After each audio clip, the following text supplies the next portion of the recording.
Ang masasabi ko lang po sa dating organisasyon ko sa Kadamay, bilang security command na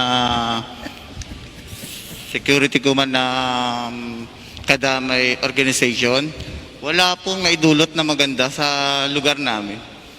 Sa lugar namin ang grupo ng Kadamay. Kasi kami po ay dating simpleng tao sa NCR, katulad doon ng Caloocan, na rinicruit po nila, na sinabi nila sa amin is mabibigay sila ng magandang pamumuhay dito sa Bulacan at ng bahay. Kaya po kami napadala po sa pag-organa nila na mag-recruit kami ng maraming membro sa Kamaynilaan. Kami po ay sumunod at nagparami po kami ng tao at kami po ay nag-occupy doon sa pabahay. Kaya po nung una, napakaganda po ng pinaliliwanag nila sa amin. Nasabi nila, itutulungan kami, bibigyan kami ng magandang trabaho at bahay dito sa Pandi. At ayun nga po, at naging baliktad po ang pangyayari. Dahil po ginawa nila sa amin, ginawa front nila yung bahay, yung nagkaroon na kami ng bahay, ginawa po nila sa amin, hinawakan nila kami sa liig. At sinabi nila sa amin na kailangan daw kami ay maging active sa pagrarally at tinuruan kami sa pag-aaral ng pang-aktivista ng katulad ng PADEPA. Ayun po yung ginawa sa amin. At ayun nga po, rinicruit nila yung mga member namin na mag-aral ng ganyan, ng alaring pang-activist at umakyat sa bundok. At ayun nga po yung pinasasama namin ng loob na pinagrarally kami na kami pa po ang nagbabayad. Nagbabayad po kami ng halagang 200 or higit pa doon sa pagrarally namin. At nalaman po namin na ayun naman pala, bawat rally po pala namin is meron po pala talagang allowance na binibigay pala talaga sa national. At hindi po binibigay sa amin sa tao. Kami pa po ang nagbabayad. Kaya ang kumikita po talaga dito, yung mga recruiter na yan at ang mga opisyal ng Kadamay National. Nakatulad po nila Cabella Arellano at nila Sir Migs at nila Lea at nila Malu.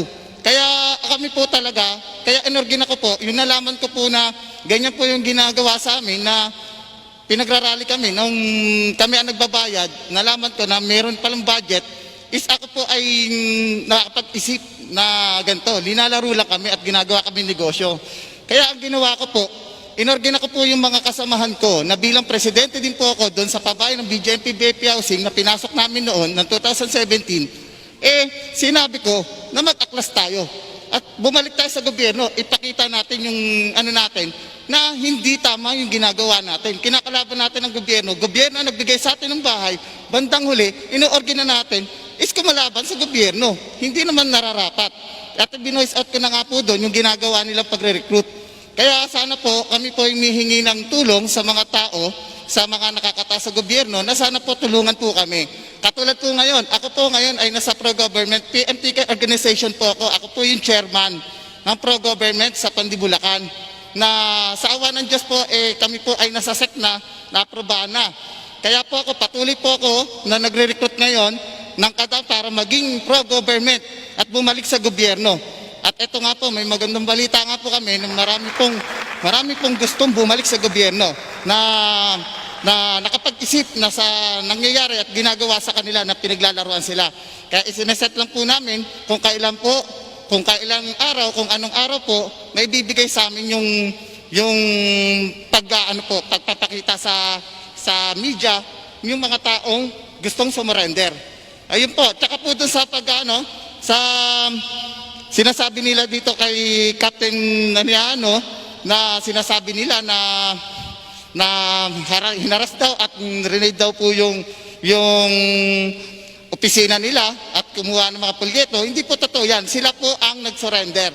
Nag-surrender po sila at ibinigay po nila doon sa PNP ang mga pulyeto nila. Bakit po ganun binabaliktad nila? Ganyan po kagaling. Bandang huli, binabaliktad nila ang gobyerno. Kaya ayun po yung ayaw na ayaw namin. Ganyan din ho ang ginagawa sa amin. Kaya sana po yung nasdyan sa hanay ng mga NPA at mga kadamay na yan, na sana po bumalik na po kayo sa gobyerno. Wala po kayong pupuntahan dyan at papahamak lang po kayo ng mga tao na yan, ng mga organizer na yan at ng mga manlulokong leader. Salamat po.